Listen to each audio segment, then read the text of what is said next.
But of course, the other thing that's going to be happening today to mark St Brigid's Day up and down the country is that children in primary schools are going to be making what? St Brigid's Day crosses, and they'll be bringing them home, and they'll be put on mantelpieces or over doors, and nails will be driven into walls behind mum and dad's back, and they will be hung there. Michael Nugent is the chair of Atheist Ireland, and he's with me in studio. Michael, good to see you. So all these kids who will be coming home with these crosses, you have an issue with that, do you? Well, I should stress that I have no issue with people celebrating St Brigid and whatever they want. I have no issue with churches celebrating St Brigid. What my issue is, and what Atheist Ireland's issue is that state-funded schools should not be promoting this, because it has a specific symbolism, the St Brigid's Cross, which is religious, not just religion, but religious evangelisation. I mean, the story behind it is that this woman supposedly wove this cross out of rushes in order to convert a pagan chieftain to Christianity on his deathbed. Now, that's exactly the wrong message for state-funded schools to be sending to a multicultural society, that it is appropriate to convert people out of their faith on their deathbed. So schools shouldn't be doing it, and individual people or churches should do whatever they want. Barbara Scully is with us as well, the writer and broadcaster. Barbara, does Michael have a point? Hi Michael, hi Kieran, happy St Brigid's Day to you both. Same to you. I think Michael is possibly reading into the making of St Brigid's crosses nowadays a whole load of things that actually aren't there. First of all, I think one of the great things about the fact that we now have this national day for our matron saint and our goddess Bridget is the fact that it beautifully combines a thing that's very much part of Irish culture and Irish history, and that is that mixture of pagan tradition along with a Christian and I suppose Catholic kind of formalized religion. And I think that is a really powerful mix of those. And I would say that as somebody who is no longer a Catholic, who was educated and grew up as a Catholic, but I no longer consider myself a Catholic, and I would have lots of issues with most organized religions. But I think the making of St. Brigid's crosses, which happens today, and my girls all went to a Brigid school here locally and came home with them, and I used to love them, and we still have them in the house in various places, is that they are I think to a conversion tool in this day and age is somewhat overstating an old legend. A lot of Bridget's life, she was born in something like 452 or something. It's all shrouded in stories and mystery and legends, and it's very hard to know what's true and what's not true. But what we do know is that people in this country have been making St. Brigid's cross or Brigid's crosses out of rushes for thousands of years, and they are a symbol of healing and hope. And I don't think that they are in any way a symbol of some kind of conversion or evangelization in any way. And I don't think that they are portrayed as that any longer. But I think they have a huge cultural and, dare I say, historic value that shouldn't be lost. Having said that, if any parent decides that they do not want their child making a St. Brigid's cross or a Brigid's cross for any particular reason, well, that's up to the parent. Okay. But I would, even though I'm sure I would agree with Michael, I'm sure Michael would agree with me on the fact that I firmly believe religious orders should have, and religious should have nothing to do with our schools. I think religion and schools should be completely separate. But I think St. Brigid's cross is a cultural thing.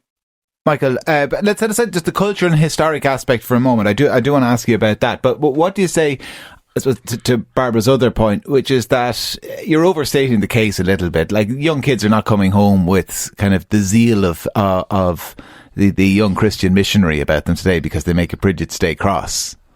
Well, in terms of the culture, the Catholic Church has a specific part of its mission at Vatican level, evangelising culture. That's one of their policies.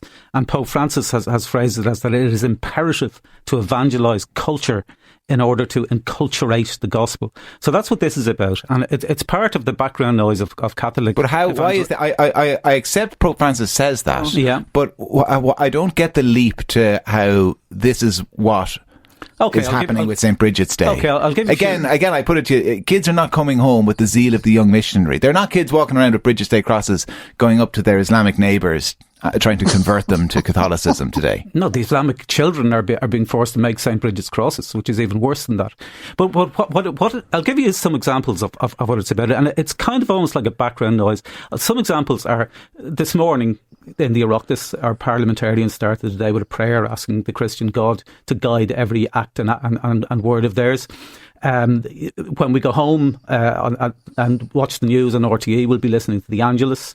So many children go to... These are slightly different issues from St Brigid's Day crosses, are they? No, they're all part of a pattern of background noise of cultural evangelisation. Another example, of course, is communion. Communion, which is supposed to be, from a Catholic perspective, a religion thing, is almost part of enculturated into our culture now. And that's part of the policy of the Vatican. Now, I'll give you a reverse example to show why it is inappropriate. If hypothetically, I'm not suggesting this should happen because I don't think that it should, but if hypothetically a state-funded school taught a multi-belief, multicultural group of children in a classroom about somebody who converted a Christian to atheism on their deathbed, and then said, "Now, as a craft exercise, we want you all to make a little sign saying there is no God."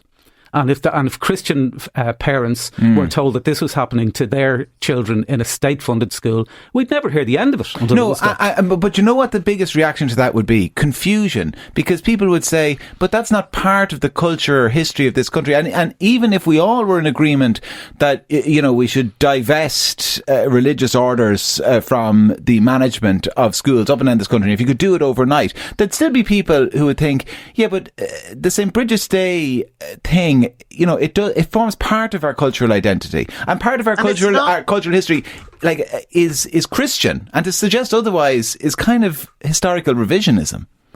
Sorry, go on, Barbara. Yeah. Could I also make the point that it's not just, and this is what I love about this new emphasis on Brigid, is that it's not just association with the saint, with the Catholic saint. It is also an interweaving of the older pagan goddess Brigid and what she stood for. And the Brigid's cross, I would think, if anybody thinks anything of it, it would be that it is a sign of healing and hope. Not that it has anything to do with evangelization. And I agree with Michael on those points. And I agree that schools should be run not by religious orders or be managed by religious orders, or in fact the land that they're built on be owned by religious orders. I totally think that is totally and wholly inappropriate. But I think this is bigger than all of that.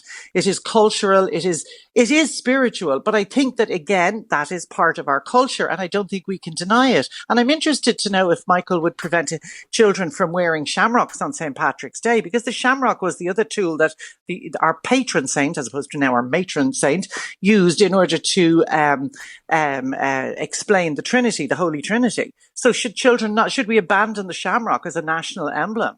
Michael? No, I've no problem with the shamrock as a national emblem, but the shamrock is far less explicitly Christian than because it's a plant. It's a natural plant from which an analogy was drawn. But Brigid's crosses are made from reeds. Yeah, but they're made into a specific symbol, which is the Christian cross. Well, the pre-Christian sunwheel, I think, is what it was first. Yeah, exactly. It was a reverse swastika, actually, and it's not a crucifix form. It's not. It is an actual cross, which dates Christianity. So I think you're reading too much into the Brigid's cross. I don't think it stands for anything other than, as I say, healing and hope. And I mean, the other great thing about today, is that it marks in the Celtic calendar the beginning of springtime. And I think that is very much, again, in line with this kind of hope, the returning of the light. And I think the fact that we are marking all of that is really important, and I'd hate for us to lose it. And I think it's great that kids are hearing this kind of thing. They're not just hearing the narrow, with all due respect to anybody who's listening who's Catholic, but the narrow focus on Catholicism. They're hearing a much wider description now of this day, which incorporates all kinds of things to do with the earth and to do with the nature, all of which are really important and very much feminine in their ethos, which I think is brilliant. Michael, do you accept that our cultural history is largely Christian in nature? No, I think certainly there is a Christian element to it. There's obviously a far longer element before Christianity, and we're now in a post-Christian pluralist society, and a pluralist society should have in order to protect everybody's right to have their religious or non-religious beliefs, should have a secular state that is neutral on these issues. And part of that is that state-funded schools should be neutral on these issues. So I'm not saying that anybody who wants to celebrate St. Brigid or Christianity as part of their culture, that is perfectly fine. But they should learn about that Christian culture in schools, shouldn't they? Even if those schools are non-denominational, they should learn about the Christian culture, if it is their own culture. They should learn about all religious and non-religious beliefs that feed into our culture. No, that's separate. That feed into our culture. That's separate. In an objective, critical, but we have manner. a few thousand years of identifiably Christian culture and nothing else. We don't have a Jewish culture, an Islamic culture, a Buddhist culture historically in this country. So it's fine to say let's learn all about them, but that's kind of in religion class. I mean, the cultural history is Christian in nature, and to say otherwise is historical revisionism, isn't it? I would also add to that we have a further thousands of years of pagan history and pagan culture, which has carried all that way forward and has been intertwined with our religious festivals and with our religious rituals, which I think is hugely important to us and is a very culturally rich. Michael, I want to give you the last word. Look, I'm finding this a very confusing conversation because I'm being told simultaneously that it's not anything to do with religion and it's just something that's about healing, and also that it is something to do with religion. Well, no, it's nothing to do with evangelisation. Because religion is part of our culture. It's clearly to do with evangelisation because the story is literally about evangelisation, and just saying that it isn't about evangelisation doesn't change that fact. So you can't learn about evangelisation without being indoctrinated. Well, in this context, so just ignore the fact that it happens. In this context, if you're told as part of it to make this symbol and bring it home to your family, that's certainly evangelisation. All right. Well, listen, lots of people in absolute agreement with you, Michael, on the text line. Others in agreement with Barbara. Michael Nugent is the chair of Atheist Ireland, and Barbara Scully is a writer and broadcaster. Thank you both very much for joining me here on the show.